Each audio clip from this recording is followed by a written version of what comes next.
जी अस्सलाम वालेकुम व्यूअर्स। आज हम देखेंगे जो क्रोनिक किडनी डिजीज़ के पेशेंट हैं जिनके डायलिसिस होते हैं। इन पेशेंट्स में डायलिसिस के लिए वैस्कुलर एक्सेस का क्या रोल होता है और इसकी ज़रूरत कब पड़ती है और ये कितनी किस्म की होती हैं, इसके फ़ायदे क्या हैं या फिर इससे क्या साइड इफ़ेक्ट हो सकते हैं। देखें, इसमें जब एक मरीज़ के डायलिसिस करने होते हैं, इस मरीज़ के ब्लड को बॉडी से आउट करके मशीन के ज़रिए फ़िल्टर किया जाता है। इसमें से वेस्ट प्रोडक्ट और एक्स्ट्रा फ्लूइड को रिमूव किया जाता है।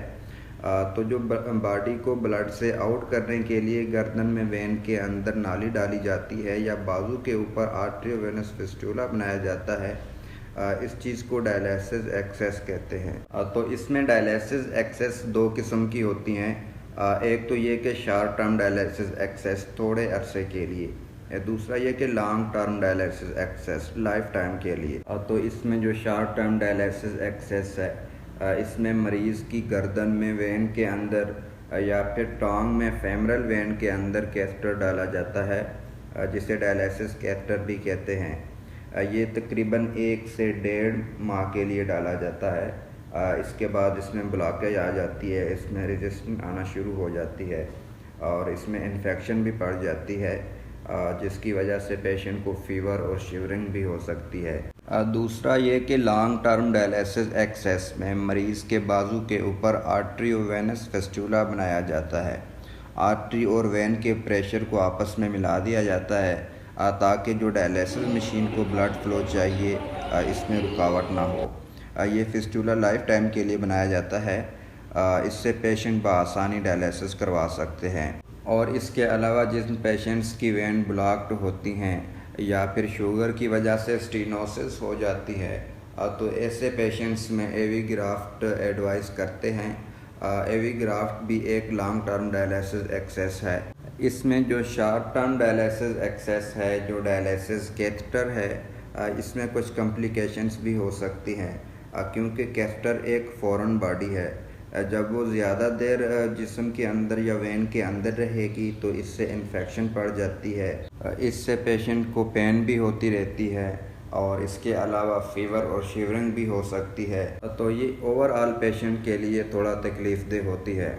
इसके बाद जो क्रोनिक किडनी डिजीज़ के पेशेंट हैं जिन्होंने लाइफ टाइम डायलिसिस करवाने होते हैं, इन पेशेंट्स में एवी फिस्टुला रिकमेंड करते हैं, जिसमें इन्फेक्शन होने के चांस कम से कम होते हैं और ये डायलिसिस कैथेटर की निस्बत ज़्यादा पेनफुल भी नहीं होता।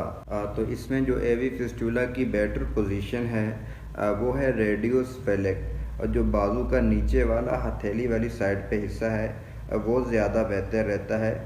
इसकी वजह यह है कि जब आप ब्लड निकालने के लिए नीडल लगाते हैं तो इसमें ब्लड फ्लो अच्छा होता है और जिस नीडल से ब्लड को आउट किया जाता है वो फिस्टुले के करीब तरीन लगानी चाहिए। उसकी वजह यह है कि उसमें ब्लड का प्रेशर अच्छा होता है और जिस नीडल से ब्लड रिटर्न कर रहे हैं, बॉडी में वापस कर रहे हैं, वो वाली नीडल पहले वाली नीडल से तकरीबन 3 से 4 इंच की स्पेस पे लगानी चाहिए ताकि ब्लड जो है वो रिसाइकल ना होता रहे, बार बार वही ब्लड ना रिसाइकल हो। तो इसमें पेशेंट को एवी फिस्टुले की केयर भी करनी होती है कि इसमें कोई कॉम्प्लिकेशन ना हो। जैसा कि फिस्टुले वाले बाजू की मूवमेंट करनी होती है, एक्सरसाइज करनी होती है ताकि फिस्टुले में जो ब्लड का प्रेशर है वो कम ना हो।